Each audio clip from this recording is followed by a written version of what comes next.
সকলের আশীর্বাদ পুস্তক ধারণ করে শুরু করতে চলেছি অসংখ্য দাসের নির্দেশিত গুরুসুদূষণ জয় মানুষ সন্ধ্যা পরিবেশিত বাবাবাড়ি বাসে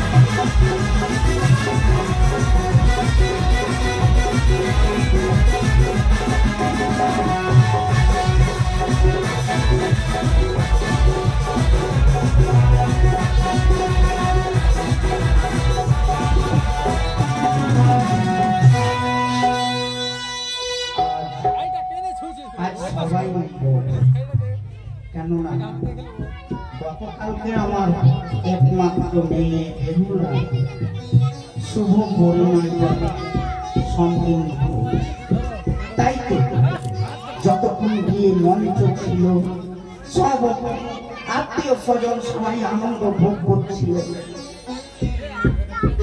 এবং কত সামনাই বাড়ছিল। বিয়ে যখনই সম্পূর্ণ হয়ে গেল সবাই নীরবে বসে একের অপরের মুখ পানি চেয়ে আছে। সবাই মনে মনে ভাবে পার্থ দীপু এই জানি না করে থাকতে চলে যাবে নিজের শ্বশুরালয়ে। তার সখীগণ সখাগণ তার আত্মীয় স্বজন সবাই সবাই মলিন ভবনে বসে বসে হৃদয় মাঝে মুখরিয়ে মুখরিয়ে কেঁদে যেমন কেন। আর একদিকে আমার বেরোনি মেনকা মেনকা কোথায় তাকে তো খুঁজে পাই না। বাবা কবি বাবা আচ্ছা তুমি এখানে তোমার কাণ্ড জ্ঞান আছে সবে মাত্র বেহুলার বিয়ে হইল কথায় কোন দুঃখ আছে তুমি কি তাদের কোনো খোঁজ খবর রেখেছ? এই দেখো তো কালকে এই আত্মীয় স্বজন গুলা কত কোলাকুলি করছিল, কত আনন্দ ভোগ করছিল। আজকে দেখো সবাই বসে বসে নীরবে একের অপরের মুখ দর্শন করছে। কেউ তো কারোর সঙ্গে কোলাকুলি করে না, কেউ তো কারো বদনে হাসি দেখতে পাই না। কি বলতে চাও তুমি বুঝে বলো।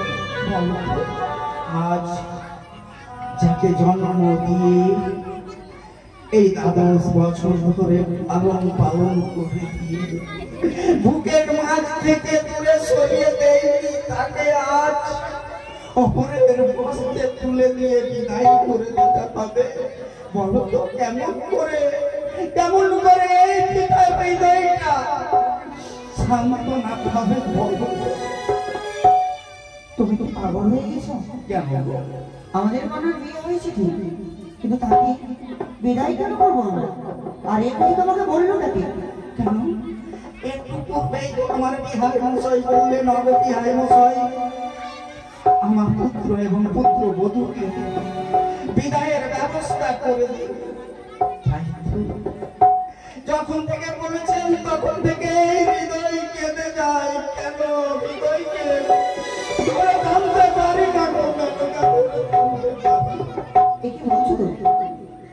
তুমি হয়তো শুনতে ভুল করেছো। আমার বিয়ার মশাই আমার কথা বলতে পারি না, আমি আমার বিয়ার মশাইকে বলবো। বিয়ার মশাই আমাদের একমাত্র কন্যা, বিয়ে দিয়েছি তাতে কি হয়েছে? আর কিছুদিন জামাটাকে কন্যাকে বাড়িতে রাখবো, তারপরে বিদায় দেবো। বলো তোমাকে যখন আমি বিয়ে করেছিলাম তখন তোমার পিতা মাতার ঘর থেকে তোমাকে আমি বিদায় এনেছিলাম। এটাই তো এই নিয়মে তো সবাই চলাফেরা করে।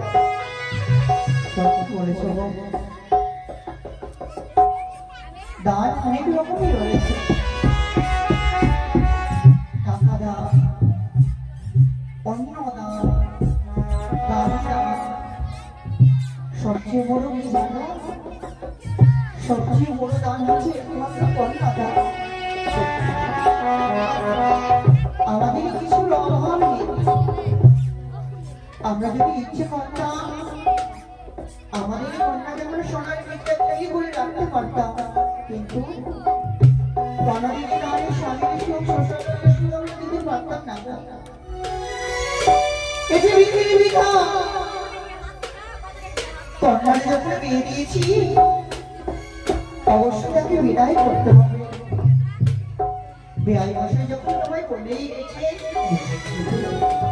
আর এগুলো করবো না। যাও তুমি ওই কন্যাটিকে এবং জামুটাকে নিয়ে তাদের সাজিয়ে ফিরিয়ে এলো, তাদেরকে আমরা বিদায় জানিয়ে দেব।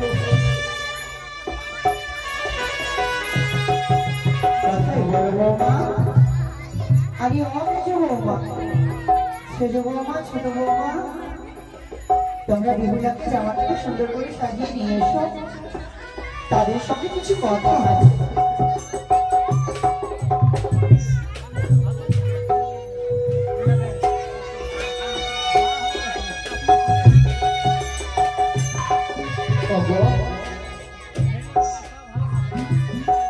সত্যি কি আমাদের বেহুলা আমাদের ছেড়ে চলে যাবে? সত্যি চলে যাবে। তুমি কিছু করবে, তুমি দেখতে পাবে আমাদের ওই নয়নমণি আমাদের কাছ থেকে অনেক দূরে চলে যাবে।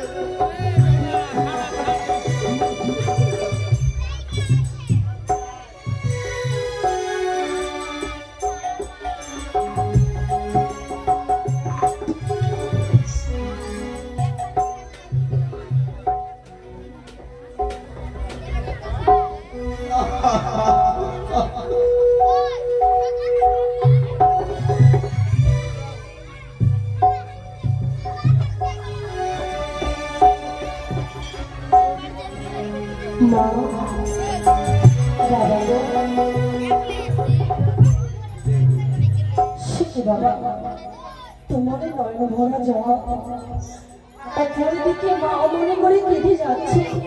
দেখো না এক এক করে 6 বৌদি আমার কি সুন্দরের সাজে সজ্জিত করে দিয়েছে, কিন্তু তোমরা আমার করে কাঁদছো কেন বাবা? কি হয়েছে বলো? তুই বুঝবি না, তোকে ছাড়া আমরা তো এক মুহূর্ত থাকি। আজ তোর বিয়ে দিয়েছি, কিছুক্ষণ করবে তোর শ্বশুরের মনে গেল বিয়ে বছর আমার সন্তান এবং আমার বৌমাকে বিদায়ের ব্যবস্থা করে।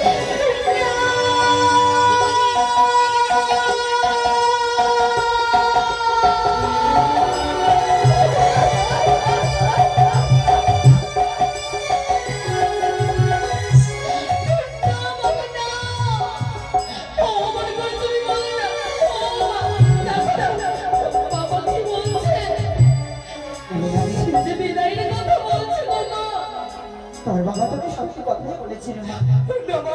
আজ তোর বিদায়ের দিন। আমি তোমাদের ছেড়ে থাকতে পারবো না বাবা। বিদায় ডাকে মুখে এলো না গো। বিদায় ডাকে শুনলে মনে মনে ভয় হয়। জানি রে মা, বিদায় ডাকের অর্থ হচ্ছে জ্বালা, যন্ত্রণা, বিচ্ছেদ। আমি তোমাদের থেকে বিচ্ছেদ হতে চাই না বাবা। আমি তো তোমাদের থেকে বিচ্ছেদ হতে চাই না। বাস্তব জগতের নিয়ম যেটা, যখনই নিজের কন্যা না করে হাতে তুলে দেওয়া হয়, তার অধিকার তার পিতা মাতার থাকে না। যেই মা 10 মাসে বস্তি নামে গর্ভে ধরেছে, ভূমিষ্ঠ করে নিয়ে পৃথিবীর আলো বাতাস দেখিয়েছে, সেই মায়ের সব শেষ করে দিয়ে আমি কোথায় মা? মা কেন তাকে বুঝতে চাইছো না? আমি নেই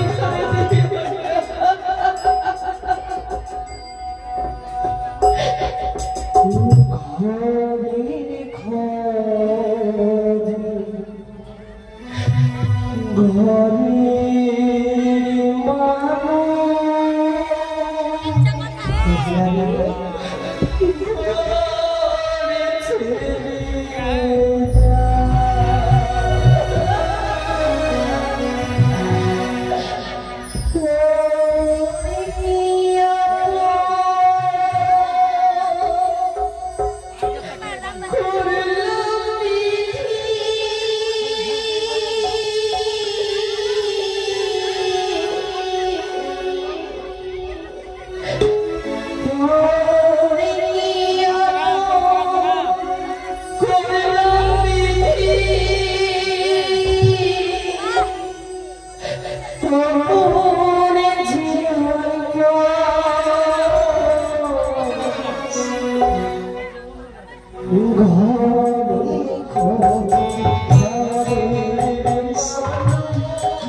তোকেও চলে যেতে হবে আমাকে ছেড়ে ভালো পিতার কাছে ঘরে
এটা